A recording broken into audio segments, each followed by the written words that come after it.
అప్పట్లో ఓ 11 ఏళ్ల కిందట సోషల్ మీడియాలో ఐస్ బకెట్ ఛాలెంజ్ అని పొట్టు నడిచింది. అంటే నెత్తి మీద బర్ఫు గడ్డలు బర్ఫు నీళ్లు పోసుకోవాలన్నట్టు. ఓ బీమార్తోని తిప్పలు పడుతున్నోళ్లకు ఆసరైతానికి గీ ఛాలెంజ్ మొదలు పెట్టిండ్రు. చల్ గిదేం ఛాలెంజ్ అని మనోళ్ళు రైస్ బకెట్ ఛాలెంజ్ చాలు చేసిండ్రు. అంటే బకెటెడు బియ్యం తీసుకుపోయి పేదలకు ఇచ్చుడు అన్నట్టు.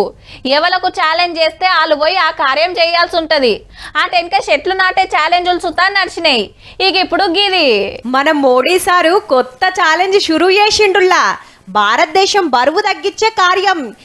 గదేనబ్బా, కొందరు లడ్డుకే ఉంటారు కదా, వాళ్ళను సన్నగా వేసే ఛాలెంజ్. స్పీచ్లు ఇస్తారో వీడియో తీస్తారో ఇంకేం చేస్తారో నాకు తెలియదు కానీ మీ వల్ల కొందరు బక్కకు కావాలి, పానం కాపాడుకోవాలి అని 10 మంది సెలబ్రిటీలను సవాల్ చేసిండు. ఆ లెవెల్ అంటే Jammu Kashmir CM Omar Abdullah, business man Anand Mahindra, హీరోలు మోహన్ లాల్ మాధవన్, సింగర్లు Shreya Ghoshal, Nirahua, shooter Manu Bhaker, weightlifter Mirabai Chanu, Infosys Nandan Nilekani, MP Sudha Murthy. నూనెల ఆడకం తక్కువ చేపించి ఆరోగ్య భారతం తయారు చేయాలనేది ప్రధానమంత్రి సారు ఆపోచన.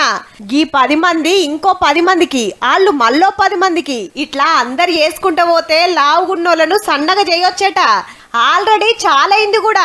మోహన్ లాల్ సారు చిరంజీవి సార్కు, రజనీకాంత్ సార్కు ఇంకా కొందరికి గిదే ఛాలెంజ్ చేసిండు. కొందరు ఎచ్చి పచ్చి తిని బొజ్జలు పెంచుతాండ్రట.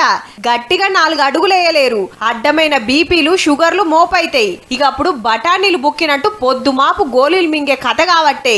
ఇక పోరలైతే చిప్స్ బొప్స్ పిజ్జాలు బర్గర్లు కూల్ డ్రింకులు గుంజబట్టిరి. మళ్ళా వాకింగ్ ఉండదాయే, జాగింగ్ ఉండదాయే.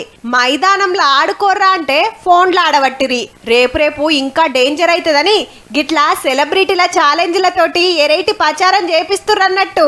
అవ్వా మంచిగుంది అనుడు కాదు, లట్టు పొట్టు ఏది పడతా దినకుర్రి, పొద్దుగా లేచి జర నడువుర్రి, అప్పుడు మీరే 10 మందికి ఛాలెంజ్ చెయ్యుర్రి.